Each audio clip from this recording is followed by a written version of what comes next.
ముద్రగడ్డ పాదయాత్రకు మద్దతు తెలియజేస్తున్నా.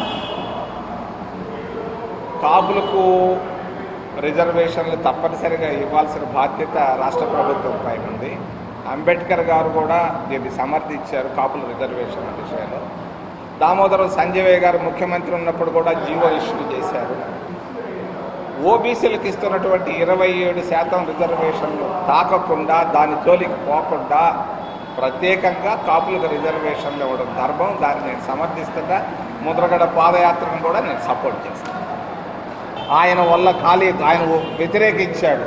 రిజర్వేషన్లు వద్దు, ఆర్థికంగా సహాయం చేస్తామని అంటే, మరి ఆ రోజు అంబేద్కర్ గారు కూడా రాజ్యాంగ అసెంబ్లీకి రాజీనామా పెట్టాలని ఆలోచించాడు.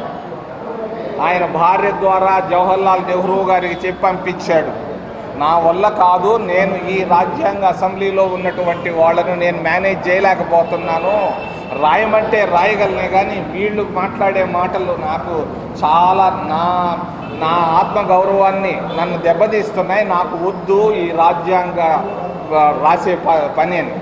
అప్పుడు జవహర్లాల్ నెహ్రూ గారు పిలిచి అందరితో మాట్లాడారు, ఇది రిజర్వేషన్లు ఇవ్వాలన్నది నా ఆలోచన కాదు, ఇది మహాత్మా గాంధీ గారి ఆలోచన.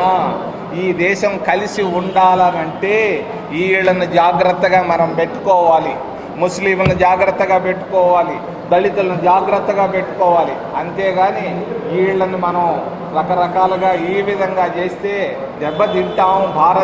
భారతదేశంగా నిలబడాలనంటే మహాత్మా గాంధీ గారు ఆయన చెప్పినటువంటి మాటపై నిలబడదాం, అంబేద్కర్ అడిగినవన్నీ ఇచ్చేద్దాం అని చెప్పాడు.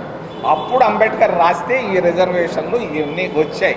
దానిపైన ఈరోజు మీరు ఏమి చేసినా కూడా నాకేం అభ్యంతరంలే, ఏముంది చేసి ఒకసారి చూడండి, మళ్ళీ అవుతుంది. సున్నితంగా నా మిత్రుడైనటువంటి చంద్రబాబు నాయుడుకి తెలియజేస్తున్నాను, నువ్వు పాదయాత్ర చేసినప్పుడు 2500 కిలోమీటర్లు చేసినప్పుడు మాకు ఇష్టం లేకపోయినా కూడా మేము చేసాం, నీకు సహకారం అందించాం, మా ప్రభుత్వం అందించింది. అదే విధమైనటువంటి సహకారాన్ని అందించమని నేను ముద్రగడ్డకు ఆయన పాదయాత్రకు ఇవ్వాలని నేను కోరుకుంటున్నాను.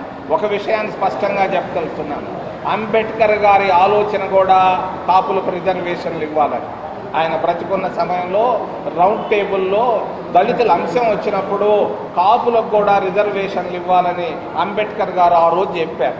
అంతేకాదు 1962లో దామోదరం సంజయ్ గారు ముఖ్యమంత్రిగా ఉన్నారు, ఆయన కర్నూలు జిల్లా వాసి. ఆయన కూడా కాపులు బలిజలకు రిజర్వేషన్లు ఇచ్చి జీవో ఇష్యూ చేసి ఇంప్లిమెంట్ చేశారు. మరి అదేం కొత్త ఏం కాదు. అంబేద్కర్ ముందు మంజునాథ్ ఎంత చిన్న బిడ్డ, మరి మంజునాథ్ ఏంది రికమెండేషన్ ఏంది, అంబేద్కరే రికమెండేషన్ ఇస్తే. కానీ ఒక్కటి మాత్రం చెప్పదలుచుకున్నా, 27% ఓబీసీలకు ఇస్తున్నారు, దాని జోలికి పోవద్దు, అది పండరాస్ బాక్సు, దాని జోలికి పోవద్దు. వాళ్ళకి ఇస్తున్న రిజర్వేషన్లు వాళ్ళకి ఇచ్చేయండి, దాంట్లో ఒక్క చిన్నది కూడా తాకొద్దు, ఆ పండరాస్ బాక్స్ జోలికే పోవద్దు.